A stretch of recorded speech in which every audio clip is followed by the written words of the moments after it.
أصحاب المكان في الأسرع وثم إلى حضرة إلى أولي الكتاب والسكرات المحترم الله وثم إلى حضرة إلى سيد محمد بن عبد الله الملك أحمد أحسن وثم حضرة الأحمد الملك أحسن وثم إلى حضرة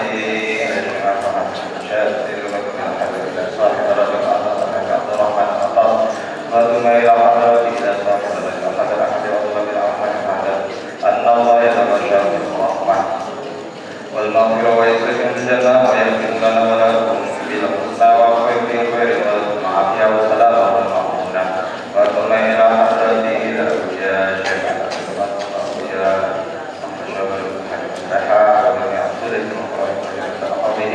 وثم إلى حضرة جميع أمرنا وأمتنا وجدد وجميع المسلمين والمسلمات والمؤمنين والمؤمنات لنا ولكم الفاتحة أعوذ بالله من الشيطان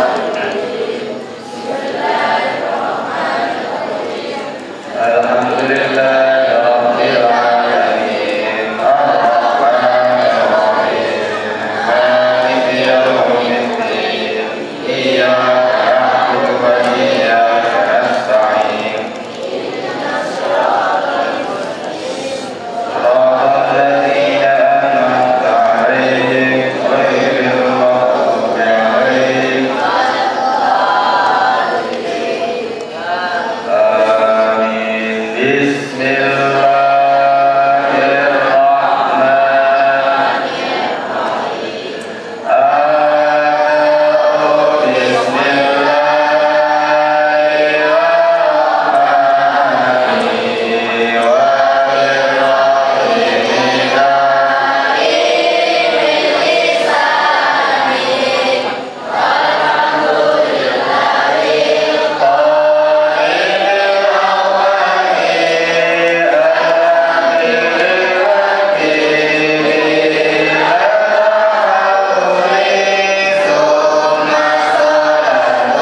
Nabi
Bismillahirrahmanirrahim.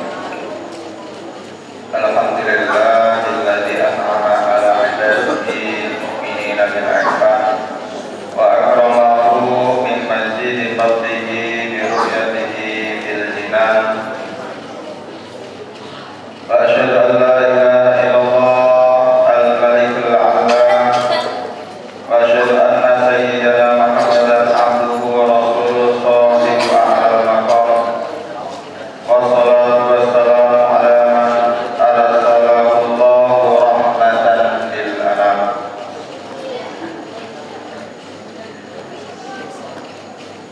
Allahumma sholli wa sallim wa barik ala sayyidina Muhammad wa ala alihi wa sahbihi ajma'in. Rabbi shrah li sadri wa yassir li amri wa hlul 'uqdatam min lisani yafqahu qawli. Yafqahu qawli la hawla wa la quwwata illa billahil aliyyil azim. Amma ba'du.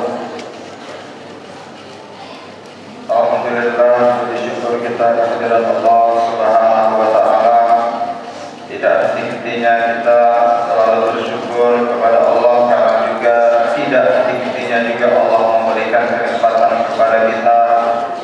Maka bentuk syukur itu harus kita ucapkan sebagai bentuk syukur sebagai hamba Allah Subhanahu wa taala atas segala karunia-Nya dengan ucapan alhamdulillah, alhamdulillah ya rabbil alamin. Kedua kalimat salawat serta salam mari kita sama-sama hadiahkan kepada baginda Nabi Muhammad sallallahu alaihi wasallam, mahkota dunia, junjungan alam yang syafaatnya kelak kita harapkan baik siang maupun malam. Hadirin hadirat rahimakumullah, para santri dan santriwati yang dimuliakan oleh Allah Subhanahu wa taala. Melanjutkan kajian kitab Aqidatul Awam yang mana masih kita bahas tentang kisah Isra wal Mi'raj baginda Nabi Muhammad sallallahu alaihi wasallam, yang mana pada kajian ini kita sudah sampai di penghujung dari kisah Isra wal Mi'raj baginda Nabi Muhammad sallallahu alaihi wasallam. Karena sudah sampai dijelaskan kemarin bahwa Rasulullah sudah berada di Mustawa, yang mana nanti di tempat tersebut Rasulullah akan berjumpa dengan Allah Subhanahu wa ta'ala. Kemarin disebutkan sedikit penjelasan bahwa ketika sampai di tempat tersebut Rasulullah mendengar goresan-goresan pena takdir di arsy, dan juga di situ Rasulullah menjumpai seorang pemuda yang bersinar terang di cemerlangnya, di cahaya arsy tersebut. Maka Rasulullah bertanya, siapakah pemuda tersebut? Apakah pemuda tersebut seorang malaikat? Dijawab tidak. Apakah pemuda tersebut seorang nabi? Dijawab bukan. Apakah seorang rasul? Juga bukan. Maka siapakah dia pemuda tersebut? Maka dikatakan, hadza rajulun kana fid dunya lisanuhu ratbun bi dzikrillah ta'ala. Dia adalah seorang pemuda yang waktu hidup di dunia lisannya selalu basah untuk berzikir kepada Allah Subhanahu wa ta'ala. Wa qalbuhu mu'allaqun bil masajid, hatinya terpaut di masjid. Yakni terpaut di sini bukan dalam artian dia suka ke masjid untuk tidur, tidak, tapi dia suka ke masjid untuk beribadah kepada Allah. Walam yastasibba liwalidayhi qattu, dan tidak pernah mencela orang tuanya sendiri seumur hidupnya. Tidak pernah menghina orang tuanya, baik secara langsung ataupun secara tidak langsung. Secara langsung adalah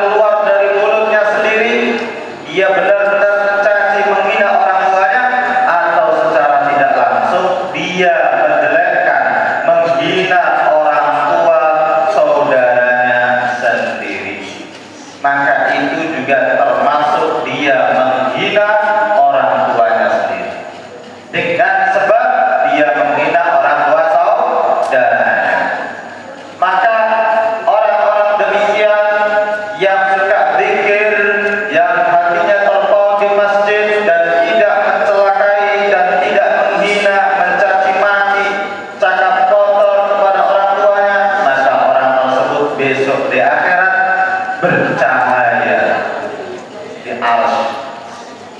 Kemudian lanjut kisahnya, Rabbahu subhanahu wa ta'ala. Setelah itu Rabbahu, Rasulullah melihat Tuhannya, yaitu Allah subhanahu wa ta'ala. Gambarannya seperti apa tidak ada yang tahu. Itu akan kalian rasakan besok di kemudian hari. Kalau memang kita mendapatkan rezeki untuk melihat Allah subhanahu wa ta'ala, kalau dapat rezeki,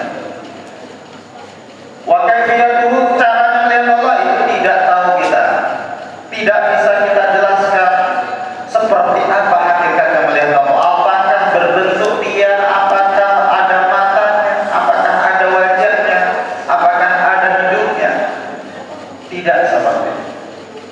Gambarannya seperti apa? Itu akan kita rasakan kalau kita merasakannya. Karena sesuatu yang terasa tidak semuanya bisa kita ungkapkan. Sesuatu yang dirasakan tidak semuanya bisa kita ungkapkan.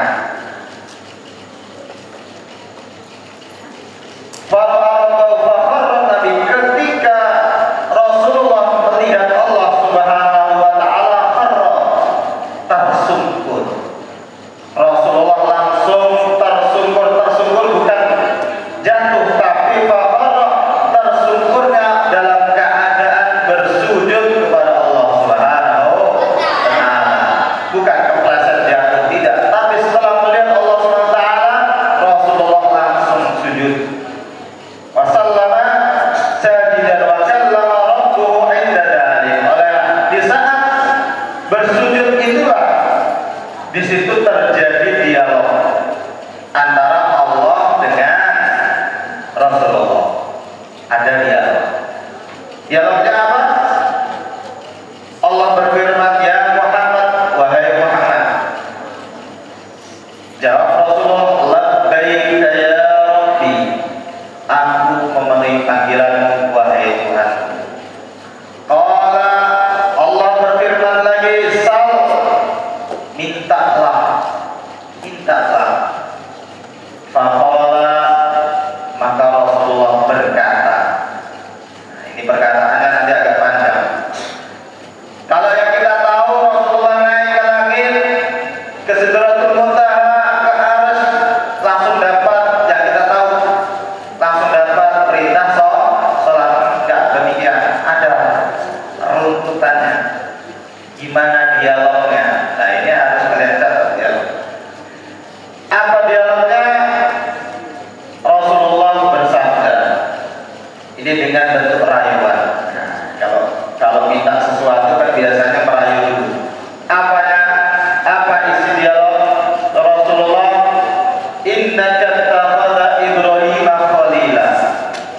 Engkau menjadikan Nabi Ibrahim sebagai kekasihmu.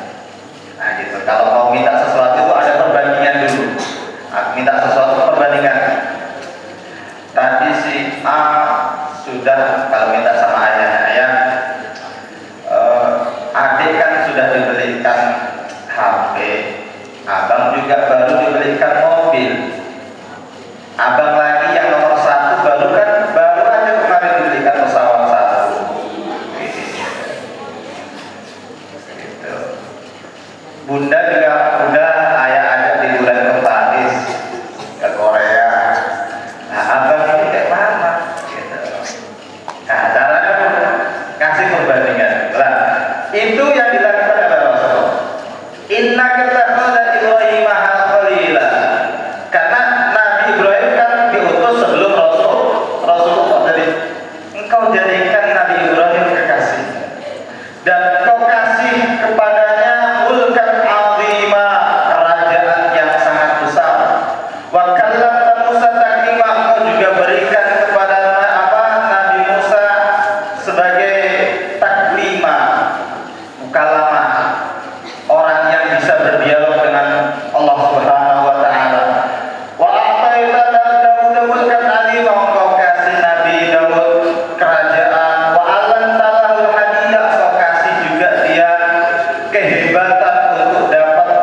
masuk dia di dalamnya. Maka waktu umat Nabi Daud yang memberontak itu kan azab yang turun adalah angin, dihancurkan itu masuk ke dalam rumah-rumah mereka.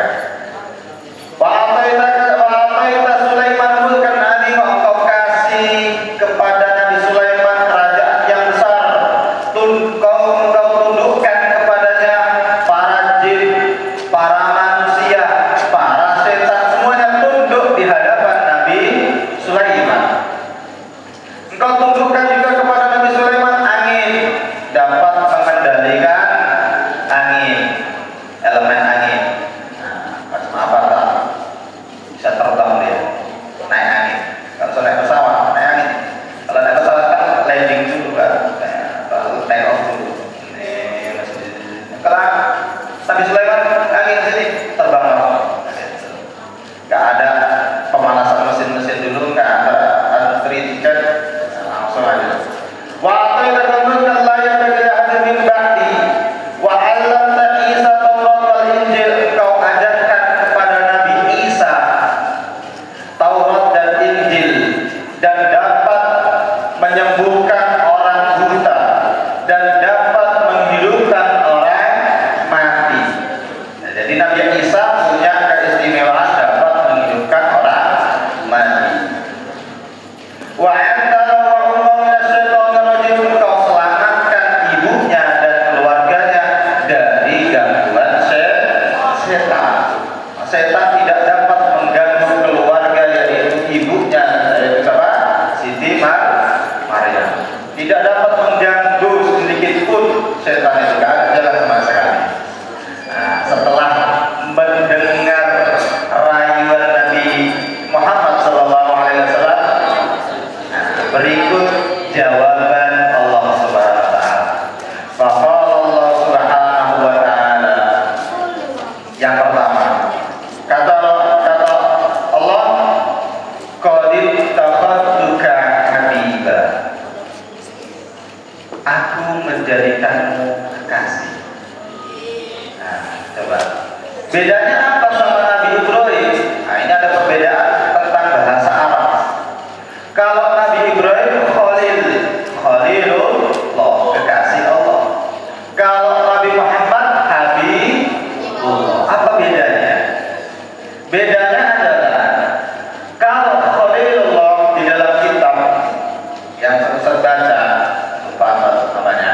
Kalau Khalil itu kekasih Allah karena awalnya Nabi Ibrahim butuh kepada Allah Subhanahu wa taala. Awalnya itu karena butuh maka dijadikan kekasih. Jadi asalnya karena butuh dulu. Gitu. Jadi dia ada karena ada keperluan. Jadi Nabi Ibrahim ini kan kisahnya mencari jati diri, mencari Tuhannya. Tuhanku itu di mana, kayak mana, seperti apa, dicari agar dekat kepada Allah, agar dekat kepada Tuhan. Setelah dapat bahwa Tuhannya adalah Allah Subhanahu wa taala, dijadikan kasih. Jadi karena ada keperluan siapa? Keperluan Nabi Ibrahim kepada Allah Subhanahu wa taala, tapi tidak oleh baginda Nabi Muhammad sallallahu alaihi wasallam. Yang dimaksud Habibullah adalah orang itu mencintai dan orang itu dicintai.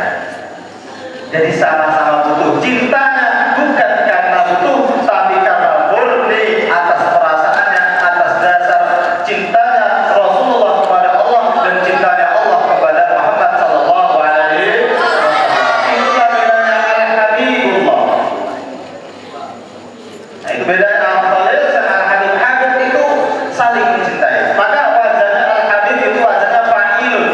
Wazan fa'ilun itu bermakna al-fa'il wal maf'ul, pelaku dan objek, subjek dan objek. Nah, mencintai dan dicintai. Maka Rasulullah dikasih gelar Habibullah adalah dia mencintai Allah dan Allah mencintai Rasulullah. Makanya qad ittakhadtuka habiba, aku menjadikanmu kekasih. Bukan karena ada maksud lain, karena murni karena ada perasaan tadi. Itulah perbedaannya. Perbedaan pertama bisa ambil dari segi bahasa. Perbedaan kedua ini diambil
Jadi yang satu karena dari segi bahasa, yang satu karena memang zatnya Rasulullah dicintai oleh Allah Subhanahu wa taala. Qala rawi, habis itu ditambahkan oleh perawi yang lain, wa maktubun fi Taurat Habibullah. Wa arsaltuka lin-nasi kaffatan basyiran wa nadhira. Ini jawaban Allah. Lanjutannya, aku mengutusmu wahai Nabi Muhammad lin-nasi untuk seluruh manusia yang ada di muka bumi. Kaffatan secara kafah, secara menyeluruh. Tidak hanya satu kabilah, tidak hanya satu suku, tidak hanya satu daerah, tidak. Kalau nabi-nabi terdahulu hanya satu golongan. Satu golongan ini, satu golongan ini, kasih nabi satu golongan ini saja sudah. Tapi Nabi Muhammad diutus untuk seluruh manusia yang ada di muka bumi. Itulah bedanya. Basyiran wa nadhira, memberi kabar baik dan memberi kabar. Wasarahtuka laka wa sarahtu laka sadrak, aku jembarkan, lebarkan, lapangkan hatimu. Wa rafa'tu laka dzikrak, dan aku tinggikan namamu. La uzkaru illa dzikirta ma'i, tidaklah disebutkan namamu kecuali di situ juga disebutkan namaku. Jadi ketika disebutkan nama Allah, disebutkan juga di situ nama Rasulullah. Maka bunyi syahadanya asyhadu an la ilaha illallah wa asyhadu anna Muhammadar Rasulullah. Jadi sambungkan di situ. Wa ja'altu ummata khaira ummah ukhrijat linnas, dan aku jadikan umatmu khaira ummah, sebaik-baik umat ukhrijat linnas, yang keluar dari bangsa manusia. Ya, jadi umatnya Rasulullah adalah sebaik-baik umat terdahulu. Wa ja'altu ummataka ummatan wasata, dan aku jadikan umatmu adalah umat yang adil. Ummataka humul awwalun wa humul akhirun. Umatmu adalah umat yang awalun, orang-orang yang awal masuk surga. Wa humul akhirun, dan dia umat-umat terakhir yang keluar, yang ada di dunia. Itulah umat kita. Itulah kita ini adalah umatnya Rasul, terakhir keluar, pertama masuk surga. Terakhir belajar, tapi lebih dulu dia keluar. Gitu ya kan? Belajar baru aja hidup dunia bentar, gak lama udah masuk surga. Nah, enak itu. Wa ja'altu ummataka la tajuzu lahu khutbatun hatta yashhadu annaka 'abdi wa rasuli. Tidaklah sah khutbah ketika khatib, ya ketika khutbah Jumat, tidak sah khutbahnya kalau enggak disebutkan syahadat kepada Rasulullah. Jadi kalau nanti jadi khatib, harus di situ apa? Innal hamdalillah nahmaduhu wa nasta'inuhu wa nastaghfiruh wa na'udzu billahi min shururi anfusina wa min sayyiati a'malina. Man yahdihillahu fala mudilla lahu wa man yudlil fala hadiya lahu. Asyhadu an la ilaha illallah wa asyhadu anna Muhammadan abduhu wa rasuluh. Kalau cuma asyhadu an la ilaha illallah, Allahumma shalli ala sayyidina Muhammad, tidak sah. Khutbahnya tidak sah, berarti dia wajib diulang sholatnya. Nah, itu tak sah. Kita cepat saja. Wa ja'altu fi ummatika aqwaman qulubuhum anajiluhum, dan aku jadikan umatku adalah satu kaum yang hati-hatinya ini karena Allah Subhanahu wa taala. Hati-hatinya ini di dalamnya akan terdapat Al-Qur'an. Aqwamuhum qulubuhum anajiluhum, hatinya mereka itu akan tersimpan di dalamnya ayat-ayat suci Al-Qur'an. Wa ja'altuka awwalan nabiyyin, aku jadikan engkau awwalan nabiyyin, awalnya para nabi khalqan. Nah, ini dari hadis ini yang mengatakan bahwasanya awal mula penciptaan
umat Nabi Ibrahim kepada Nabi Ibrahim tidak pernah, kepada Nabi Musa tidak pernah, Nabi Isa tidak pernah. Hanya Nabi Muhammad saja yang diberikan sab'un matani, 7 ayat yang diulang-ulang. Al-Fatihah itu salah satu keistimewaan Nabi Muhammad, karena di dalam Al-Fatihah itu terdapat hukum syariat. Semua isi dunia, kandungan yang ada di dalam dunia, hukum dan lain sebagainya ada di dalam Al-Fatihah. Salah satu ayat pertama Al-Fatihah apa? Bismillahirrahmanirrahim. Jadi kalau disahkan di dalam tafsir, ungkapan Bismillahirrahmanirrahim ini memiliki banyak faedah, banyak keutamaan. Disebutkan dalam suatu hadis bahwa orang yang membaca Bismillah itu akan menyebabkan setan-setan kecil mengecil seperti dzubab. Apa dzubab? Makna dzubab yang terbang lalat. Kita baca Bismillah, maka setan itu akan mengecil seperti kecilnya lalat. Nah, di hadis itu dijelaskan, tidak akan dikendaba jikalau ada kendaraanmu jatuh. Fala taqul ta'asyaitan, jangan katakan celaka setan, jangan katakan gara-gara setan. Kalau ada kalian naik kereta jatuh, atau kalau kalian jalan kesandung, kalau kalian ada kawan kalian kesandung jatuh, jangan katakan setan. Katakan, apalagi cakap kotor. Kalau kalian mengatakan demikian, setan itu semakin besar seperti besarnya rumah. Kalau setan itu besar, setan kalau mengelilingi kalian semakin besar itu setan, semakin sulit kalian beribadah. Ketika tidur kalian, orang yang sering cakap kotor itu, setannya berarti semakin besar. Kalau setannya semakin besar, dia tidur ditimpa sama setan, berat badannya, sekalipun badannya kurus. Seharusnya kan badan kurus itu kan ringan badan, tapi kalau badannya kurus, tidur dia ditimpa oleh setan yang segede-gede rumah tadi, karena dia sering cakap kotor. Timpa dia, tidur dia, udah dibangunin kawannya, dibangunin Muhammad, tidur gitu, udah duduk dia,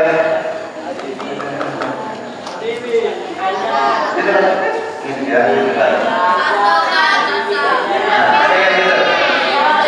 Sudah bangun pun masih berhaji.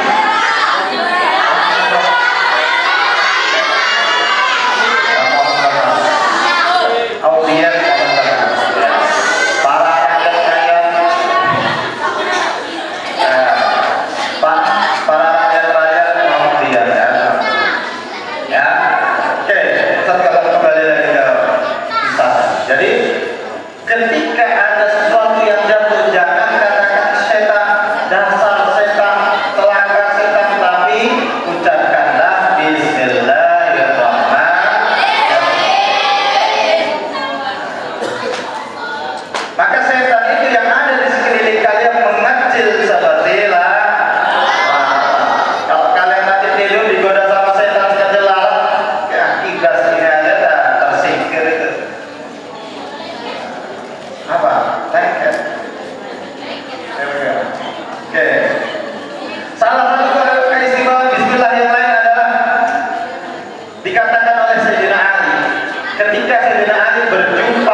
Yang lebih hebat lagi, pernah satu kisah ada seorang tabi'in yang bernama Bishr al-Harbi, Bishr bin Nasr al-Harbi.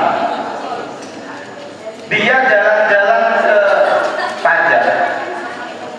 Di tengah jalan, seorang yang bernama Bishr ini menemukan secari kertas.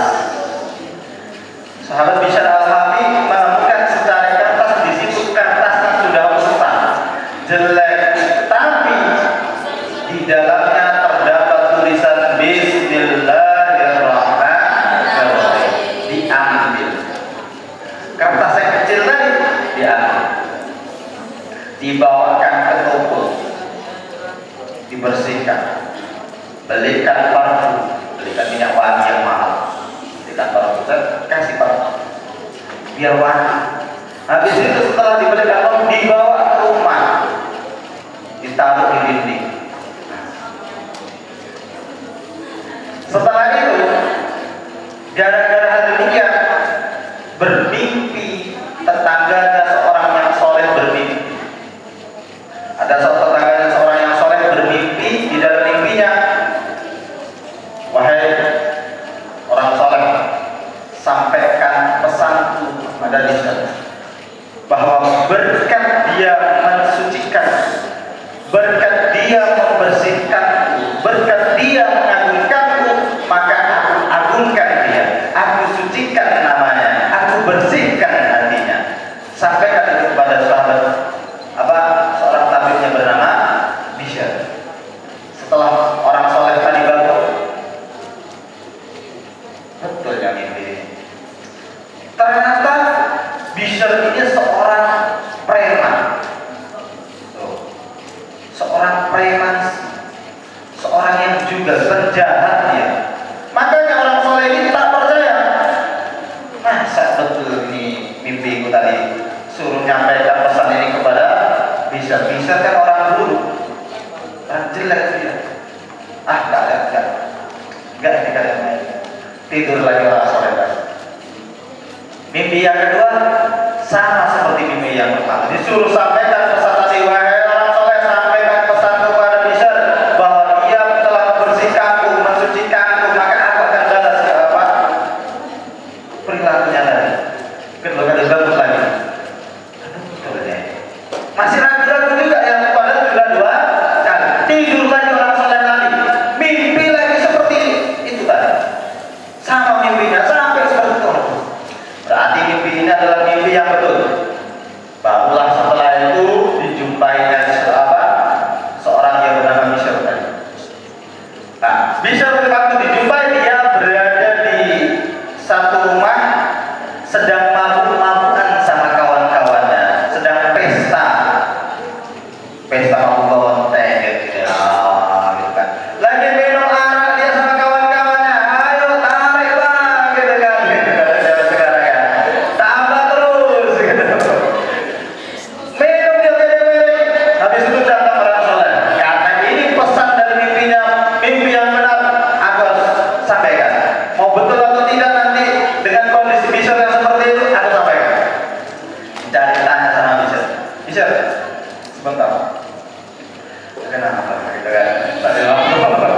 Tadi mereka jangan pesan Bishr, ketahuilah tadi malam aku bermimpi, yang mana mimpi tersebut untuk aku sampaikan kepada bahwa di dalam mimpiku, gara-gara engkau membersihkan secari kertas dan bertuliskan Bismillahirrahmanirrahim, engkau bersihkan, engkau sucikan, mengharumkan dan lain sebagainya, maka engkau diharumkan oleh Allah, engkau disucikan oleh Allah, engkau diagungkan oleh Allah Subhanahu wa Ta'ala. Mendengar jawaban, mendengar kisah tadi, cerita tadi, ngomong sama kawan, aku telah dipanggil, katanya, aku telah dipanggil oleh Tuhan. Kayaknya ini yang terakhir kita tes saya. Besok kau tidak akan menemukanku dalam keadaan demikian. Keluar dia langsung. Setelah keluar, lama-kelamaan sahabat Bishr ini langsung dia berubah sifatnya yang aslinya jogal, preman,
Hanbal. Ini zamannya Imam Ahmad bin Hanbal. Imam Ahmad bin Hanbal itu kan termasuk orang pakar nih, orang hebat, orang soleh. Dia kalau bidangnya ilmu agama nomor satu karena punya mazhab Hanbali. Pelopornya Ahmad bin Hanbal. Dia itu setiap waktu minta nasihat kepada Bishr al-Wahdi. Tiap hari datang kepada Bishr al-Wahdi minta nasihat. Ketika dikasih nasihat langsung dia percaya. Dikasih nasihat langsung percaya. Bolak-balik ketika dilihat oleh santri-santrinya, dilihat oleh murid-muridnya. Bishr, ngapain kau datang kepada si Bishr itu, wahai guru? Padahal kau itu orang yang pandai dalam ilmu agama, kau pandai ilmu fikih, kau pandai ilmu teologi, kau pandai dalam ilmu syariat, kau pandai ilmu hadis. Kenapa perlu minta nasihat kepada Bishr? Apa jawab Imam Ahmad bin Hanbal? Aku kenal ilmu agama, aku kenal ilmu hadis, aku kenal ilmu fikih, aku kenal ilmu teologi, tetapi yang jauh lebih kenal kepada Allah adalah sahabat Bishr. Jadi kalau ingin mengenal Allah, tanyakan kepada Bishr, jangan tanya sama aku. Kalau ingin mengenal Allah, tanyakan kepada Bishr. Itulah gara-gara taubatnya Bishr al-Wahdi, gara-gara tulisan apa tadi? Bismillahirrahmanirrahim. Dia agungkan gimana dengan kita seumpama kalian melihat kertas berserakan Al-Quran. Kalian lihat Al-Quran, ambil cium. Ada Al-Quran itu, Al-Quran kan beberapa ayat ya? Satu lembar udah berapa ayat? 10 ayat. Ini baru yang dimulaikan oleh Bishr baru 1 ayat Al-Fatihah. Bismillahirrahmanirrahim. Makanya hati-hati kalau kalian nulis Bismillahirrahmanirrahim di buku-buku kalian, jangan letak sembarangan, taruh di atas. Ya, jangan. Kalian melihat kertas-kertas Al-Quran yang berserakan di lantai, jangan kalian abaikan. Kalian ambil, taruh di atas dengan cium. Kalau bisa kalian cium, taruh atas. Kalian cium. Ini ada hadisnya. Karena ada hadis orang yang melihat tulisan Bismillahirrahmanirrahim dia cium dan taruh kening, maka akan diampuni dosanya. Sekalipun nanti hadisnya ini tidak sahih. Ya, tapi dia ini disebutkan di dalam kitab tafsir. Baru Bismillahirrahmanirrahim. Gimana dengan ayat yang banyak? Maka Al-Quran jangan taruh sembarangan. Ditaruh di atas. Ada Al-Quran dapat berserakan, taruh di atas. Maka kalau megang Al-Quran pun, kalau orang-orang kuno dulu, zaman dulu kan megangnya di dada gitu. Dibedakan. Jangan maksud kalian megang LKS. Jangan maksud kalian megang buku paket. Kalian pegang ini. Pegang Al-Quran gini, tidak ada memuliakan Al-Quran. Tidak ada menghina. Jadi taruh Al-Quran, lempar, catat. Hati-hati, dosa kalian. Nah, kalau orang dulu itu kalau ngaji waktu zaman saat kecil, kalau orang ngaji ke musola bawa apa gitu. Jangan gini. Dia kan paling kadang sepele sama Al-Quran. Hati-hati ya. Lanjut, sedikit lagi. Aduh, panjang juga ya. Selanjutnya, wa ataituka khawatim suratul Baqarah min kanzi tahtal arsy la utiya nabiyyan qabla. Dan aku kasih kepadamu khawatim suratul Baqarah, pungkasan dari surah Al-Baqarah. Apa itu ayatnya? Lillahi ma fis samawati wa ma. Habis itu ayat apa? Apa tadi? Ayatnya Allahumma amana rasul bima unzila ilaihi min rabbih.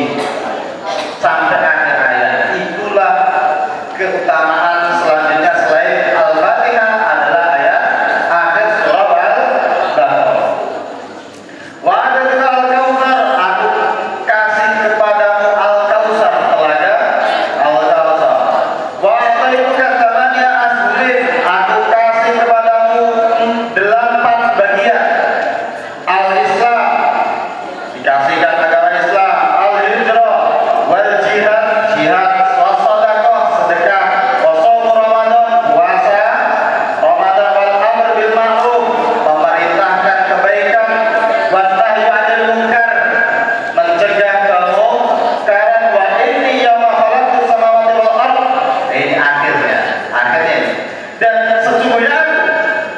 hari ini, khalaqtu yauma khalaqtu, dan sebenarnya aku di saat aku menciptakan langit dan bumi, faradtu 'alaika wa 'ala ummatika khamsina sholatan.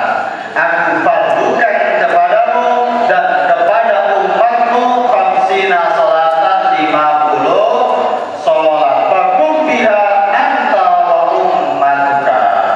Maka dirikanlah sholat beserta umat itu. Nah, jadi sholat itu terakhir.